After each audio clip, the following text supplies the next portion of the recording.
Good morning students. तो final account हम लोग ने काफी डीप स्टडी किया, बहुत से क्वेश्चन लगाए। ठीक है, आज से हमारा एक नया टॉपिक स्टार्ट होगा जिसको हम बोलेंगे डेप्रिसिएशन। ठीक है, ये है डेप्रिसिएशन, बहुत ही इंटरेस्टिंग टॉपिक है। आइए देखते हैं डेप्रिसिएशन होता क्या है।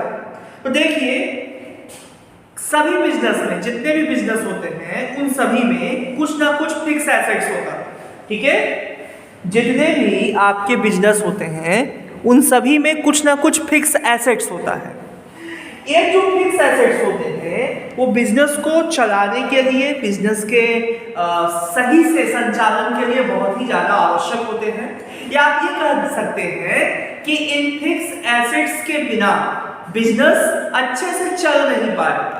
ओके, तो ये जो फिक्स एसेट्स होते हैं, जब आप इनका यूज करते हैं, जब आप इनको यूज कीजिएगा तो इनका वैल्यू धीमे धीमे कम होगा।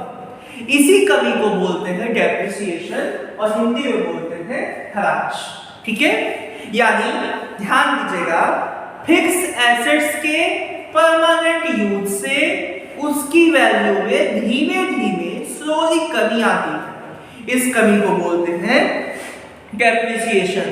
ठीक है, अब देखिए, एक सेकंड भी आप डेफिनेशन इसकी ये कह सकते हैं कि जितने भी एसेट्स हैं सबका लाइफ स्पैन ना फिक्स होता है। जैसे सपोज मैं कोई मशीन लेके आया, वो मशीन 10 साल के लिए, तो मुझे पता है कि ये मशीन कितने साल के लिए होगी, 10 साल। मैक्सिमम कितना चल पाएगी, मैक्सिमम ये चल पाएगी 10 साल।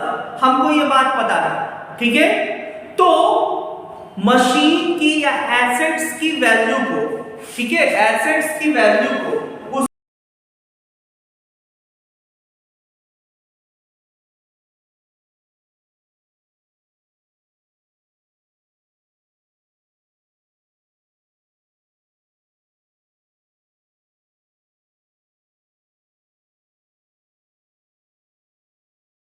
उसके यूजफुल पीरियड में बांटना ही डेप्रिसिएशन होता है। सपोज एक एग्जांपल लेते हैं।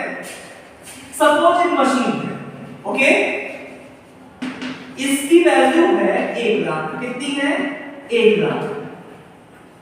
और इस हम ये अनुमान लगाते हैं कि ये 10 साल तक चलेगा। ठीक, तो हम ये कर सकते हैं ना कि इसकी कॉस्ट को हर साल इक्वली बांट सकते हैं या कुछ परसेंटेज पे बांट सकते हैं। मतलब किसी संपत्ति के मूल्य को, किसी संपत्ति के प्राइस को उसके यूजफुल पीरियड में बांटना डेप्रिसिएशन कहलाता है। इसलिए आप देखेंगे कि हर साल प्रॉफिट एंड लॉस अकाउंट में से डेप्रिसिएशन का कुछ अमाउंट हम चार्ज करते हैं। अब देखिए, डेप्रिसिएशन लगाने के से क्या होता है, जो आपका एक ना लमसम खर्चा होता है। जब आप मशीन लेते हो, बिल्डिंग लेते हो, तो एक बड़ा अमाउंट खर्चा होता है। ठीक है, अच्छा, अब सोचो मशीन और बिल्डिंग का यूज इसी साल तो होगा नहीं, लंबे समय तक होगा, कई सालों तक होगा। तो हम 1 साल के प्रॉफिट एंड लॉस अकाउंट से उसकी वैल्यू नहीं घटाते हैं। जब लंबे सालों तक, लंबे समय तक इसका यूज होगा तो हर साल के प्रॉफिट एंड लॉस अकाउंट से कुछ कुछ वैल्यू घटाते हैं और इसकी जो कॉस्ट है, जो इसको खरीदने की लागत आई है, उसको कंप्लीट करते हैं। डेप्रिसिएशन लगाने का मेन पर्पस यही होता है कि जो आपका एसेट्स है उसकी कॉस्ट को रिकवर करना उसके यूजफुल पीरियड में, यानी जब तक वो मशीन या जब तक वो बिल्डिंग जब तक यूज होगी उसके यूजफुल पीरियड में उसकी कॉस्ट को रिकवर करना। तो देखिए, डेप्रिसिएशन आप अपने डेली लाइफ में देखिए। जैसे सपोज आपके पास मोबाइल होगा, सभी बच्चों के पास मोबाइल फोन होगा। मोबाइल फोन अभी आप तुरंत दुकान से खरीद के निकलिए और आप सोचिए कि 20 का मोबाइल है, सपोज आपने परचेस किया दुकान से निकल के, और 20,000 का मोबाइल है। आप अगर उसको 20,000 में तुरंत बेचना चाहेंगे तो नहीं मिलेगा, नहीं मिलेगा, कोई नहीं देगा। आपको पक्का उसकी वैल्यू कुछ कम दे देगी। आप स्कूटी लेके अभी परचेस करके लाइए और सोचिए कि स्कूटी जितने में परचेस किए हैं उतने में ही हम बेच दें, वो नहीं बिकेगा। जिसको उतने में खरीदना होगा वो जाकर शोरूम से लेगा। यानी जब भी आप फिक्स एसेट्स यूज करोगे, जब भी आप कोई संपत्ति यूज करोगे, समय के बीतने के साथ साथ ठीक है, समय बीतने के साथ साथ और उसको यूज करने के साथ साथ उसके वैल्यू में धीमे धीमे कमी आएगी। इस कमी को डेप्रिसिएशन बोलते हैं। ठीक है, आइए तो आइए हम कुछ इंटेलेक्चुअल्स की डेफिनेशन देखते हैं। जैसे मैंने यहाँ पे आर एन कार्टर की डेफिनेशन लिखी है। कहा है इन्होंने, depreciation is the gradual and permanent decrease in the value of an asset from any cause. Depreciation जो है वो किसी क्या बोलते हैं, किसी संपत्ति के मूल्य में, डेप्रिसिएशन जो है वो क्या होता है कि किसी एसेट्स के वैल्यू में धीमे धीमे और परमानेंट डिक्रीज होता है। ऐसा नहीं कि आज डेप्रिसिएशन लग गया कल फिर डाउन, नहीं, वो फ्लक्चुएशन हो जाता है। ध्यान दीजिएगा, डेप्रिसिएशन परमानेंट होता है। अगर किसी एसेट्स की वैल्यू कम हुई तो परमानेंट कम होगी। ऐसा नहीं कि आज 100 रुपया है कल फिर 110 हो जाएगा, ऐसा नहीं। डेप्रिसिएशन परमानेंट लगता है। तो डेप्रिसिएशन जो है वो ग्रेजुअल और परमानेंट डिक्रीज है, यानी धीमे धीमे और स्थायी परमानेंट डिक्रीज है। किसमें? किसी एसेट्स के वैल्यू में। डेप्रिसिएशन जो है वो ग्रेजुअल और परमानेंट डिक्रीज है किसी एसेट्स के वैल्यू में। वजह कुछ भी हो सकती है, कॉजेस कुछ भी हो सकते हैं। ठीक है, कॉज उसका कुछ भी हो सकता है। तो डेप्रिसिएशन ग्रेजुअल और परमानेंट डिक्रीज है किसी एसेट्स के वैल्यू में, उसकी वजह कुछ भी हो सकती है। ये आर एन कार्टर है। ठीक है, आइए अब हम इसके फीचर्स पे चलते हैं।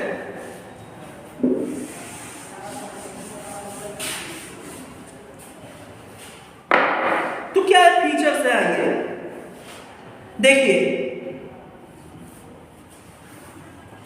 सभी स्थायी संपत्तियों में, सभी फिक्स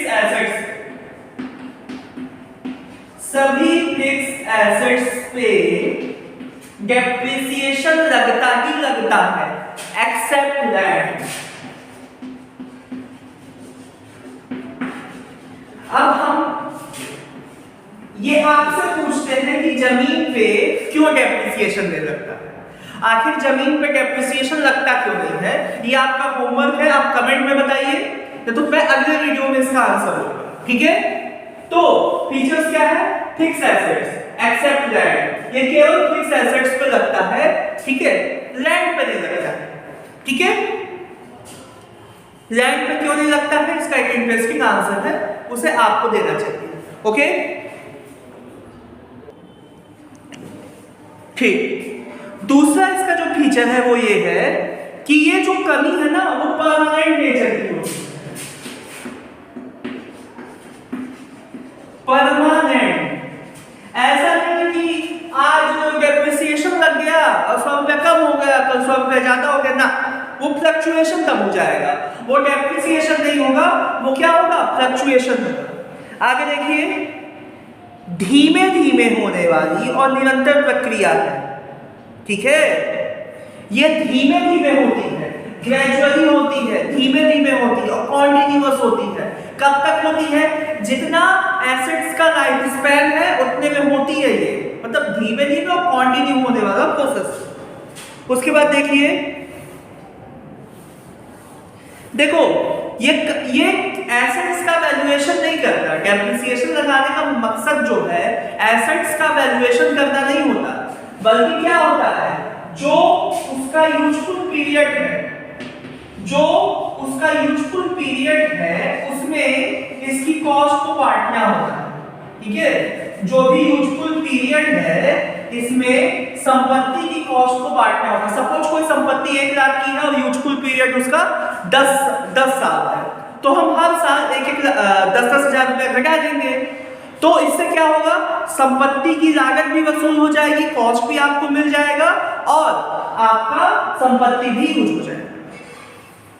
अब देखिए, डेप्रिसिएशन लगाने से केवल बुक वैल्यू कम होता है, मार्केट वैल्यू नहीं। डेप्रिसिएशन आप कहां लगाते हो? अपने बुक ऑफ अकाउंट में। आप क्या करते हो? एसेट्स में से ना घटा देते हो वैल्यू, तो उससे मार्केट वैल्यू कभी नहीं कम होता है, उससे बस बुक वैल्यू कम होता है। ओके, डेप्रिसिएशन केवल और केवल फिक्स एसेट्स पे किया जाता है। ये हम आपको बता चुके हैं। डेप्रिसिएशन केवल और केवल फिक्स एसेट्स पे किया जाता है। जो दूसरे तरह की एसेट्स होती हैं, ठीक है, उन पे डिप्रेशन लगता है, ये नहीं लगता। उसके बाद ये एक नॉन कैश एक्सपेंसेस है। कैसा एक्सपेंसेस है? एक नॉन कैश एक्सपेंसेस है। ये जो डेप्रिसिएशन है एक non cash expense, it means आप कहीं से पैसा नहीं निकालते हो, आप सिंपली अपने बुक में वैल्यू कम कर देते हो। ठीक है, आई होप आप लोग को समझ में आया होगा। ना समझ में आए, दिक्कत होती है, आप फिर से देखिए वीडियो, आपको अवश्य समझ में आएगा। आप सभी तैयार हो जाइए, 15 से आपके ऑफलाइन क्लास होने वाला है, उसके लिए रेडी रहिए, ठीक है। और आप सभी अपना अपना नोट्स वगैरह बना लें, कंप्लीट कर लें। मिलते हैं अगले वीडियो में, तब तक के लिए good bye, have a good day, आपका दिन शुभ हो।